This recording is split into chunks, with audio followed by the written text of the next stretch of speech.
제7. 이익, 존망품.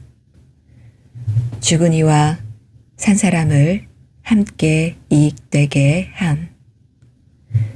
그때 지장보살 마하살이 부처님께 아뢰었다. 세존이시여, 제가 이 연부제의 중생들을 보니 그들의 행동하고 생각을 하는 모든 것이 죄 아닌 것이 없나이다. 더러는 착한 마음을 낼지라도 처음의 마음을 지키기가 어렵고 나쁜 인연을 만나면 생각마다 나쁜 인연을 더하게 되나이다.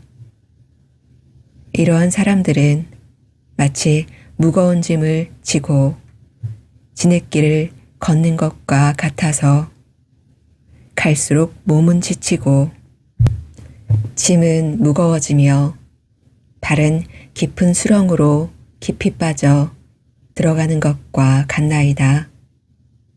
다행히 선지식을 만나게 되면 선지식이 짐의 일부를 짊어져 주기도 하고 전부를 짊어져 주기도 합니다. 선지식은 큰 힘이 있기 때문에 다시 그를 부축하여 힘을 내게 도와주고 인도하며 평지에 이르러서는 반드시 지나온 나쁜 길을 살펴보게 함으로써 두 번 다시 그런 길을 밟지 않도록 해주나이다. 세존이시여, 악을 익힌 중생은 잠깐 사이라도 한량없는 악을 짓게 됩니다. 모든 중생들은 이와 같은 습성이 있으므로 목숨을 마치려 할 때에는 남녀 가족들이 마땅히 그를 위한 복을 베풀어 앞길을 열어주어야 합니다.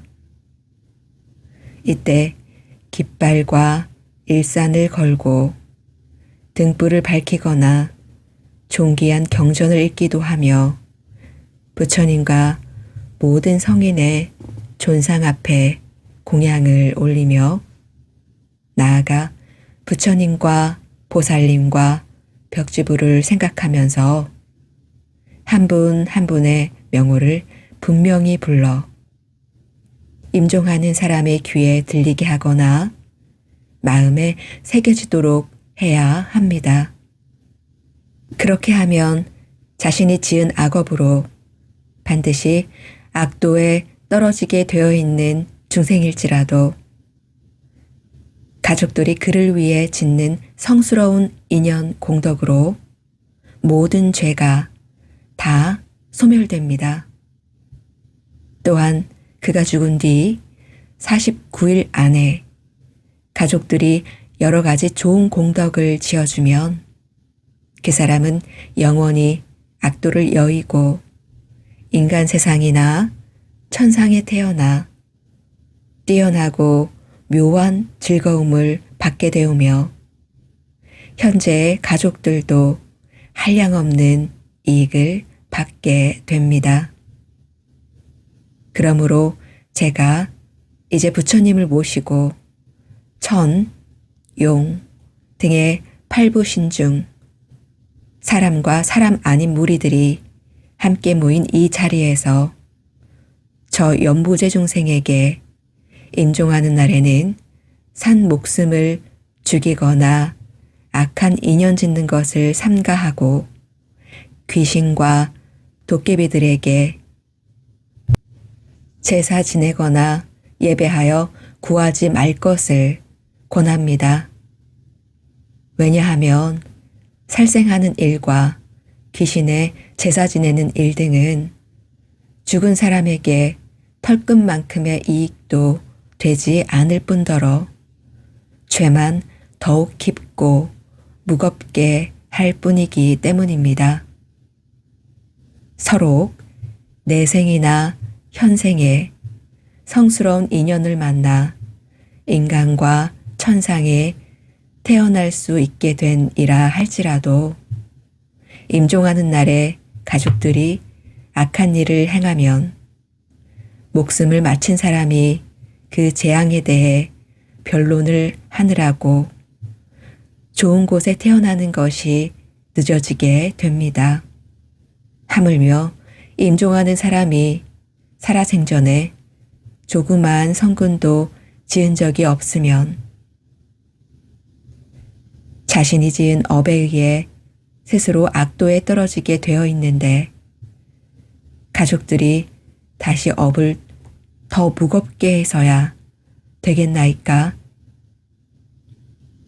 마치 어떤 사람이 먼 길을 가는데 양식이 떨어진 지가 사흘째요. 짊어진 짐이 100근이 넘는데 문득 이웃 사람이 나타나 다시 조그마한 물건이라도 더 가지고 가게 하면 어려움이 더욱 커지는 것과 같습니다. 세존이시여, 제가 연부제 중생을 관찰하여 보았더니 모든 부처님의 가르침을 따라 머리카락 하나, 물 한 방울, 모래 한 알, 티끌 하나만큼이라도 선한 일을 하게 되면 모든 이익을 그 중생 자신이 얻게 됨을 볼 수 있었나이다.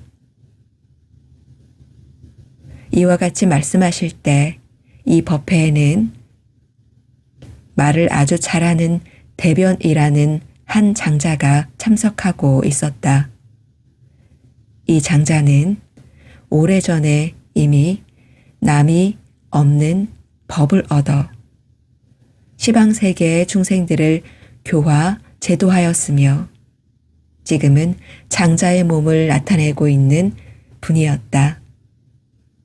대변 장자는 합장 공경하면서 지장보살께 여쭈었다.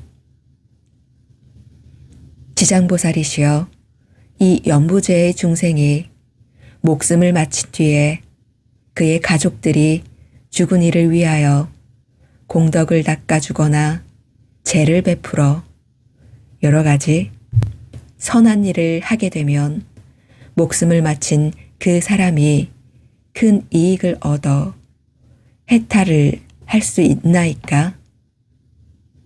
지장보살이 대답하셨다.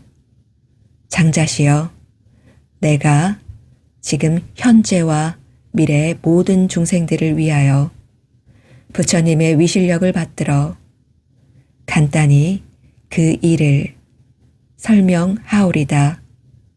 장자시여, 현재와 미래의 모든 중생들이 목숨을 마치는 날 한 부처님의 명우나 한 보살님의 명우나 한 벽지불의 명우만 들어도 죄가 있고 없고를 가릴 것 없이 모두 다 해탈을 얻습니다. 만약 어떤 남자나 여인이 살아생전에 착한 일보다는 죄를 많이 짓고 인종을 하였을 때 그의 가깝고 먼 친척들이 훌륭한 공덕을 지어 복을 닦아주면 그 공덕의 7분의 1은 죽은 사람이 얻게 되고 나머지 공덕은 살아있는 사람 스스로의 차지가 됩니다. 그러므로 현재와 미래의 선남자 선여인이 이 말을 잘 새겨 스스로 닦게 되면 그 공덕의 전부를 얻을 수 있습니다. 장자시여, 덧없음의 큰 귀신은 기약 없이 닥쳐오나니 그때가 되면 어둠 속을 헤매는 혼신은 자기의 죄와 복을 알지 못하고 49일 동안 바보인 듯 기머거리인 듯 지내다가 염라대왕 앞에서 업과의 옳고 그름을 따진 뒤에야 그의 업에 따라서 새로운 생을 받게 됩니다. 그 사이 스스로의 앞일을 예측할 수 없는 동안에 근심과 고통도 천만 가지인데 하물며 악도에 떨어졌을 때는 어떠하겠습니까? 이 목숨을 마친 사람은 다시 태어남을 얻지 못하고